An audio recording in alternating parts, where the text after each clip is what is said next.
നമസ്കാരം. Asianet plus ഫോക്കസിൻ്റെ New Zealand വിശേഷങ്ങളുടെ മറ്റൊരു പുതിയ എപ്പിസോഡിലേക്ക് എല്ലാ പ്രേക്ഷകർക്കും സ്വാഗതം. ഇന്ന് നമ്മുടെ കൂടെയുള്ള അതിഥി അല്ലെങ്കിൽ വിശേഷം പറയാനുള്ളതെന്ന് പറഞ്ഞാൽ 5 വർഷമായി ഇവരുടെ ബിസിനസ്സിലേക്ക് വന്നിട്ട്, എന്നാൽ അതിനകം തന്നെ ഒത്തിരി റെക്കഗ്നിഷൻസ് വാരിക്കൂട്ടിയിട്ടുണ്ട്. 2024 ടോപ്പ് ന്യൂസിലൻഡ് അഡ്വൈസേഴ്സ് അവാർഡും ഈ വർഷം 2025 പ്രസ്റ്റീജിയസ് ആയ 3 കാറ്റഗറി അവാർഡ്സിലെ ഫൈനലിസ്റ്റുമായ മോർഗേജ് അഡ്വൈസറി ഫേമിലാണ് ഇന്ന് ഞാനുള്ളത്. Today I have Simi Sethu with me, managing director of Kripa financial solutions. Simi ma'am, welcome. Thank you. എന്തായിരുന്നു മാമിൻ്റെ ഈ ജേർണി? മാം എവിടെ നിന്നാണ് സ്റ്റാർട്ട് ചെയ്തത്? എല്ലാവരെയും പോലെ തന്നെ ഞങ്ങൾക്കും ആ ഒരു ഇനീഷ്യൽ സ്ട്രഗിൾ പീരിയഡ് ഉണ്ടായിരുന്നു. അപ്പം ഞാനും എൻ്റെ ഹസ്ബൻഡും മൂത്ത മോളും കൂടെ 2000 ഫസ്റ്റ് ഇന്ത്യ വിടുന്നത്. നമ്മൾ ദുബൈയിൽ വന്നു. ദുബൈയിൽ ഒരു കപ്പിൾ ഓഫ് ഇയേഴ്സ് എടുത്തു അവിടുത്തെ സിസ്റ്റമൊക്കെ ഒന്ന് പഠിച്ച് സെറ്റിലായി വരാനായിട്ട്. But I'm very proud to say I worked for the most prestigious airline in the world.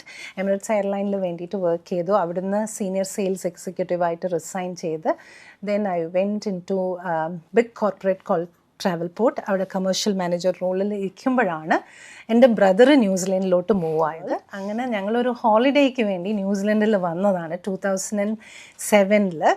2004 7 ഒന്നും കൂടി വന്നു. അങ്ങനെയാണ് ഇങ്ങോട്ട് മൂവ് ചെയ്യാനുള്ള ഒരു പ്ലാൻ വന്നതും.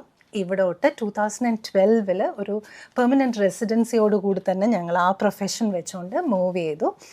But as we come into a new country, പിന്നെയും ആ ഒരു is this the right job, ഒരു നമുക്ക് റൈറ്റ് ജോബ് കണ്ടുപിടിക്കാനും ആ എക്സ്പീരിയൻസ് വെച്ചിട്ട് ആ സ്ട്രഗിൾ ഞങ്ങൾക്കുണ്ടായിരുന്നു. Anyway I was very lucky to be എൻ്റെ സെയിൽസിൻ്റെ എക്സ്പീരിയൻസും ആ ഫൈനാൻസിൻ്റെ ഒരു ഇൻട്രൊഡക്ഷനും എല്ലാം കൂടെ ബാങ്കിങ്ങിൽ കയറി. അപ്പോൾ 2014 I went into BNZ bank as a banker first. അവിടെ നിന്ന് പിന്നെ ഒരു മൊബൈൽ മോർഗേജ് മാനേജറായിട്ട് 2016 തൊട്ട് 20 വരെ ബാങ്കിൽ വർക്ക് ചെയ്തു. അവിടെ നിന്നാണ് ഈ ഒരു കൃപ ഫിനാൻഷ്യൽ സൊല്യൂഷൻസ് എന്ന് പറയുന്ന ഒരു സ്ഥാപനം തുടങ്ങാനുള്ള ഒരു ആരംഭം. That's nice. സോ എന്തൊക്കെയാണ് കൃപ സൊല്യൂഷൻസ് ചെയ്യുന്നത്? എന്തൊക്കെയാണ്? We are specialised in mortgages. Home loans ആണ് മെയിൻ പ്രോഡക്റ്റ് ഞങ്ങളുടെ. And we work with all the banks. അത് മെയിൻ ബാങ്ക്സ് ആകാം, സെക്കൻഡ് ടിയർ ബാങ്ക്സ് ആകാം, അങ്ങനെ എല്ലാ ബാങ്ക്സുമായിട്ടും വർക്ക് ചെയ്യുന്നുണ്ട്. Apart from mortgages we do business loans, commercial loans, construction loans, development loans, extra. So anything related to loans we will do it. ഇത്ര ചുരുങ്ങിയ കാലയളവിൽ എങ്ങനെയാണ് ഇത്രയും സക്സസ്ഫുൾ ആകാൻ പറ്റിയത്? എന്താണ് അതിൻ്റെ പുറകിലുള്ള ഒരു പില്ലർ അല്ലെ ബാക്ക് ബോൺ എന്ന് പറയുന്നത്?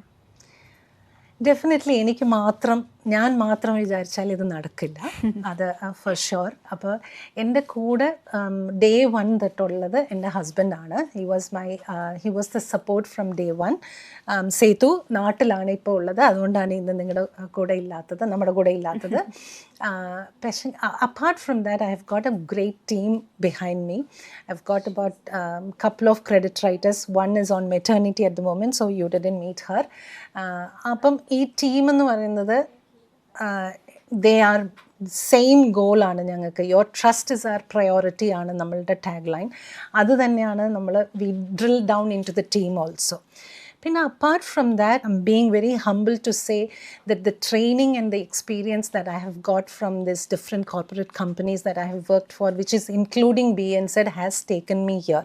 I have been doing the same profession four a bank since 2015. So അപ്പോൾ അന്ന് മുതലേ എൻ്റെ കസ്റ്റമർ സർവീസ് എക്സ്പീരിയൻസ് ആയിട്ടുള്ള കസ്റ്റമേഴ്സ് ഇന്നും എൻ്റെ കൂടെയുണ്ട്. അപ്പോൾ ആ കസ്റ്റമേഴ്സിൻ്റെ സപ്പോർട്ട് ഇല്ലാതെയും പിന്നെ നമ്മുടെ വെൽ വിഷേഴ്സും കമ്മ്യൂണിറ്റി ലീഡേഴ്സും എല്ലാവരുടെയും ഒരു സപ്പോർട്ടാണ് ഞങ്ങളെ ഇവിടെ വരെ എത്തിച്ചത്. സോ ഇന്ന് നമ്മുടെ കൂടെ കൃപ ഫിനാൻഷ്യൽ സൊല്യൂഷൻസിൻ്റെ ഒത്തിരി വിശേഷങ്ങൾ പറഞ്ഞ് നമ്മുടെ കൂടെ സിമി സേതു ഉണ്ടായിരുന്നു, the managing director. So Simi സേതുവിനോട് നമ്മൾ ഇത്രയും നേരം സംസാരിച്ചപ്പോൾ എനിക്ക് ഒത്തിരി കാര്യങ്ങൾ അതിനകത്തുനിന്ന് പഠിക്കാൻ പറ്റി. ഫസ്റ്റ്ലി മേ ബി ഒരു വിമൻ ആയതുകൊണ്ടായിരിക്കാം ഒരു വിമൻ എൻട്രപ്രണറിൻ്റെ സക്സസ് എങ്ങനെയാണ്, സ്ട്രഗ്ലിംഗ് ജേർണി എങ്ങനെയായിരുന്നു, ഹാർഡ് വർക്ക്, പെർസീവിയറൻസ് എല്ലാം മാം സത്യം പറഞ്ഞാൽ ഒത്തിരി വിമൻ ഒരു മോട്ടിവേഷൻ ഇവിടെ തന്നിട്ടുണ്ട്. ഈ ഒരു അവസരം ഞാൻ ആ കാര്യം പറയാൻ കൂടി എടുക്കട്ടെ. അതുപോലെ ഇന്ന് വിശേഷങ്ങൾ പങ്കുവച്ചതിനും ഹോം ബയേഴ്സിനാണെങ്കിലും അതുപോലെ ഈ ഒരു ഇൻഡസ്ട്രിയിലേക്ക് സ്റ്റെപ്പ് ഇൻ ചെയ്യുന്നവരാണെങ്കിലും ഓഫ് കോഴ്സ് മാം ഒത്തിരി മോട്ടിവേറ്റഡ് ആയിട്ടുള്ള അഡ്വൈസസ് തന്നു. Thank you so much for your valuable time too. മറ്റൊരു എപ്പിസോഡുമായി കാണാം. Thank U.